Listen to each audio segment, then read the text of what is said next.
doing today is we're going to be doing CG polar bear.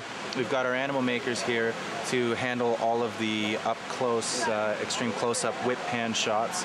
And what we're going to do is we're going to drop back into some wide shots and do visual effects shots where we're going to create a polar bear on the computer. So what we're going to be doing, it's a twofold process. We have one wide where we come through the bush and we find our character Walt stuck in the banyan tree being attacked. And then we're also going to go up into the trees. We have a blue screen element where we have our actors on blue screen and the polar bear is underneath them as they sneak over to try and rescue Walt down in the trees.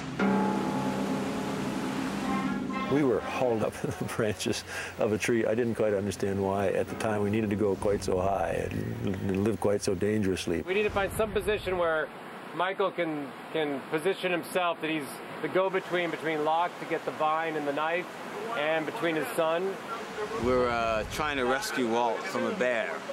And so we're just like going through all the sort of places where we could hang down and grab him, and we're gonna drop a knife and we're gonna be bear wrestling, and it's gonna be great. So that's basically what's going on right now. It was actually a lot of fun, like sort of climbing these huge trees and falling down and swinging knives at the bear that's really just a guy with an arm, like, you know. So you're trying not to laugh, you know, come here. Me and Malcolm both had a good time, like screaming and crying and doing all that stuff. It really is mapping out where you're gonna go, like every step of the way. Get follow me.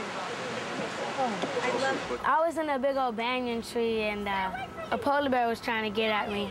I was crying, screaming, and it was hard because the polar bear was just a head and two arms just waving around. I think one of the cool things about the show is that the audience and their imagination is so much better than, you know, than anything that we could ever sort of force upon them. And we sort of have ideas. Gee, Walt's reading a comic book about polar bears and a polar bear shows up.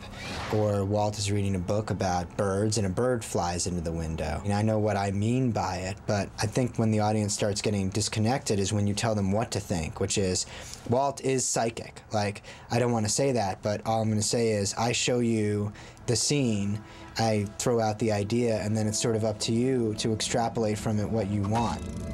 Whoa. Yes! I knew you had it in you, Walt. Locke recognizes something in Walt and acknowledges it and in fact, values it before anybody else does. I think his father, Michael, saw something in Walt, but it frightened him, and it doesn't frighten Locke. I think Locke appreciates it.